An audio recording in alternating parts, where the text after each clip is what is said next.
സത്യം പറയാലേ, ലണ്ടനിൽ 3 വർഷം താമസിച്ചിരുന്ന മുറി വെക്കേറ്റ് ചെയ്തപ്പോൾ എനിക്ക് വലിയ വിഷമമായിരുന്നു. ഇന്ന് സെമിത്തേരിയിൽ ഡാഡിയുടെയും മമ്മിയുടെയും ശവക്കല്ലറയ്ക്ക് മുമ്പിൽ നിന്നപ്പോൾ എനിക്കൊരു പ്രയാസം ഉണ്ടായില്ല. പിന്നെ അമ്മാമ്മയുടെ കണ്ണു നിറഞ്ഞപ്പോഴാണ് എനിക്ക് വിഷമം ഉണ്ടായത്. ഡാഡിയും മമ്മിയൊക്കെ ആണെങ്കിലും കുറച്ചു കാലം ഒരുമിച്ച് കഴിയുകയും അടുത്തിടപെടുകയും ചെയ്താലേ നമുക്ക് എന്തെങ്കിലും ഫീലിങ്സ് ഉണ്ടാകത്തുള്ളൂ. എനിക്ക് എന്റെ വാപ്പയെ പറ്റി ഒരൊറ്റ വികാരമേ ഉള്ളൂ, വെറുപ്പ്. ഈ നാട്ടിൽ നിയമവും കോടതിയൊന്നും ഇല്ലായിരുന്നെങ്കിൽ കണ്ടുമുട്ടുന്ന ആ നിമിഷം ഞാൻ കുത്തിക്കൊല്ലുമായിരുന്നു. എന്താ ഈ പറയുന്നേ? ഓടിയകത്ത് അകത്തുവാൻ.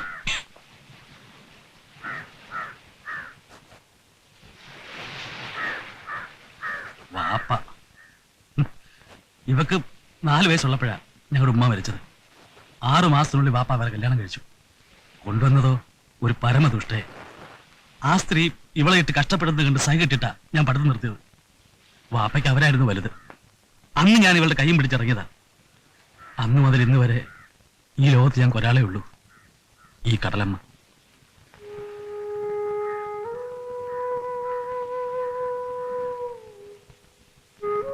എന്താ, ഞാനില്ലേ? ഇയാളങ്ങ് ലണ്ടനിലും കണ്ട് കിടക്കുകയല്ലേ വലിയ ഡോക്ടറെ? അതൊക്കെ പോട്ടെ. ഡോക്ടർ ഇന്ന് വളരെ ബിസിയാണ്. രാവിലെ നാടൻ രീതിയിൽ കടപ്പുറത്ത് വിശാലമായൊരു കുളി, വൈകിട്ട് ഐഷാബീഗത്തിന്റെ വിഖ്യാതമായ മീൻകറിയും കൂട്ടി സമൃദ്ധമായ ഒരു ഊണം. ഓക്കെ? ഐഷ, കഥ കടച്ചോ.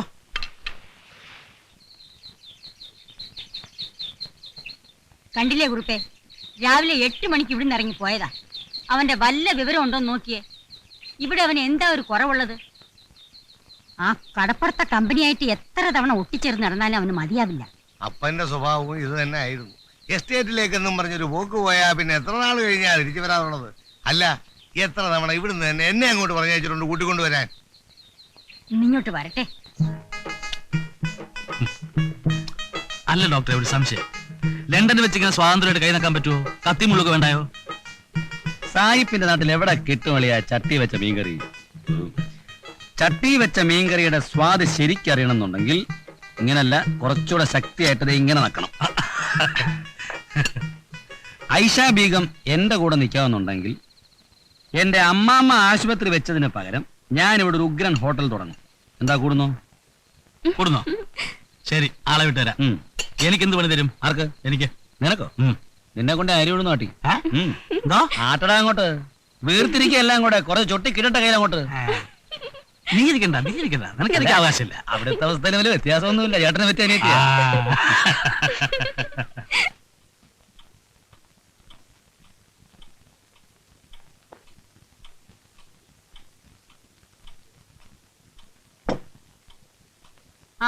നീ പോയി കിടന്നോ. സാറ് വന്ന് ഊണ് കഴിച്ച് പാത്രം കഴിവെച്ചിട്ട് കിടന്നോളാം. സാറ് വരാനൊന്നും കാത്തിരിക്കണ്ട. പാത്രമൊക്കെ ഞാൻ എടുത്തു വെച്ചോളാം. നാളെ രാവിലെ കഴിയാ മതി. പിന്നെ ഈയിടായി ഒരുക്കമൊക്കെ കുറച്ച് കൂടുന്നുണ്ട്. അടുക്കള പണി ചെയ്യുന്നതിനിടയിൽ തലയിൽ മുല്ലപ്പൂ വേണമെന്ന് നിർബന്ധമൊന്നുമില്ല.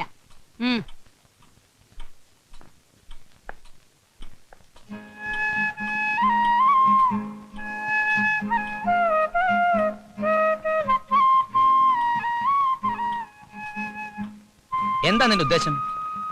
കടപ്പുറത്ത് ഇങ്ങനെ കറങ്ങി നടക്കുന്നതിനാണോ ലണ്ടനിലേക്ക് ഞാൻ പഠിപ്പിച്ചത്? ഒരു ഡോക്ടറുടെ വല്ല നിലയും വില നിനക്കുണ്ടോ? ഞാൻ പിന്നെ എന്തിനാ കഷ്ടപ്പെട്ട് ആശുപത്രിയിൽ ഉണ്ടാക്കി വെച്ചിരിക്കുന്നത്? എന്നോട് കൂടുതലൊന്നും സംസാരിക്കണ്ട. നിന്റെ അപ്പനെ ആദ്യം ഞാൻ കണ്ടത്. ഇത്രയും കാര്യം പറയാനല്ലയോ മനസ്സിൽ പ്ലാൻ ചെയ്തോണ്ടിരിക്കുന്നത്? അയ്യോ, അമ്മാമ്മയുടെ ചുണ്ടത്തൊരു ചിരി കിടന്ന് തത്തി കളിക്കുന്ന കണ്ടോ? ഒന്ന് ചിരിച്ചേരണ്ട അമ്മാമേ.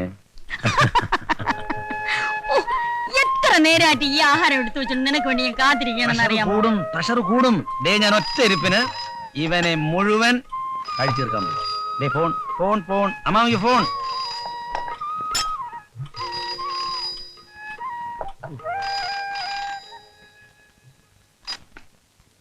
യെസ്,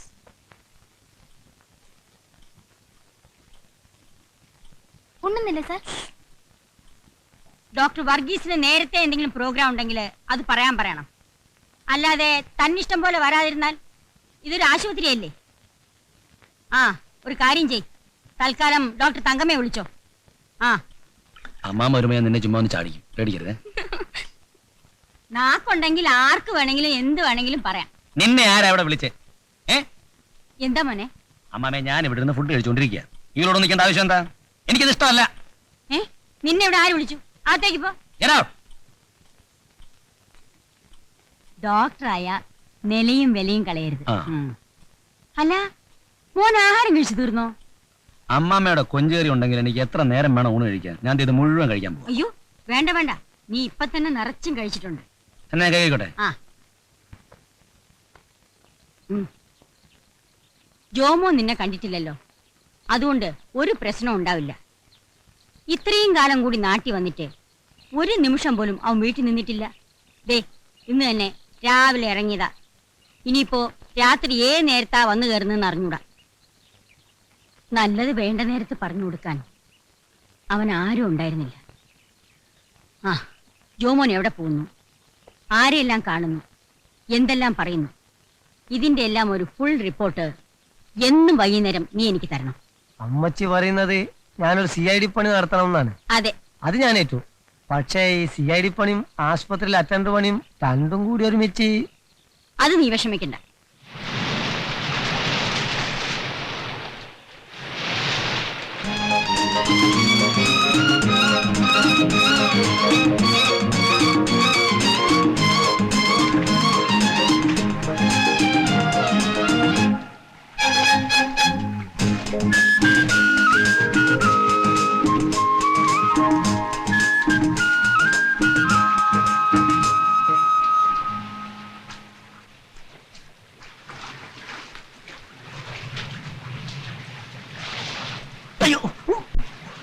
ജോമോനെ, ഏയ്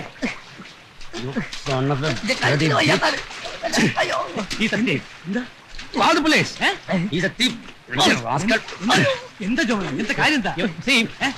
നമ്മുടെ വാച്ചില്ലേ ഓൺ ദ റോക്സ് ഞാൻ നോക്കുമ്പോ ഇവരൊന്നും മോഷ്ടിക്കാനായിട്ട് തല്ലാതിരിക്കാൻ പറയും. ഇല്ല, വാച്ച് മോട്ടിച്ചോ. ഞാൻ ഞാൻ വെളിക്കിരിക്കാൻ വന്നതാണ് എന്നൊന്നും പറഞ്ഞു. വെളിക്കിരിക്കാൻ വന്നതാണ്, കർച്ചിപ്പാൻ വന്നതാണ്.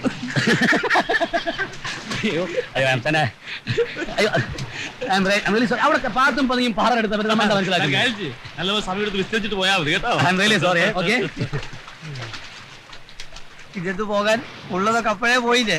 ജോമോനെ, അമ്മാമ ഇപ്പൊ ഒരു കാര്യം ചോദിക്കും. ചോദിച്ചോ. അതിന് നീ ശരിയായ ഉത്തരം പറയണം. പറയാം. മക്കൾ എന്നാ ആശുപത്രി ജോയിൻ ചെയ്യാൻ വരുന്നേ? മക്കൾ ഇപ്പോഴെങ്കിലും വരുന്നില്ല എന്ന് പറഞ്ഞാ പറ്റത്തില്ല. എനിക്കൊരു ഉത്തരം തന്നേ പറ്റൂ. ഞാൻ കുറച്ചുകൂടെ റിലാക്സ് ചെയ്യട്ടെ അമ്മാവ. എന്തോന്ന് റിലാക്സ്? റിലാക്സ് എന്ന് പറഞ്ഞാൽ കുറച്ചു നേരം അമ്മാമ്മയുടെ വടിയിൽ ഇങ്ങനെ തല വെച്ച് കിടക്കണം. നാളെ അമ്മാമ്മ ആശുപത്രി പോകുമ്പോ മോനെ കൂടെ കൊണ്ടുപോകും. ജോയിൻ ചെയ്യുന്നതൊക്കെ നിന്റെ ഇഷ്ടം.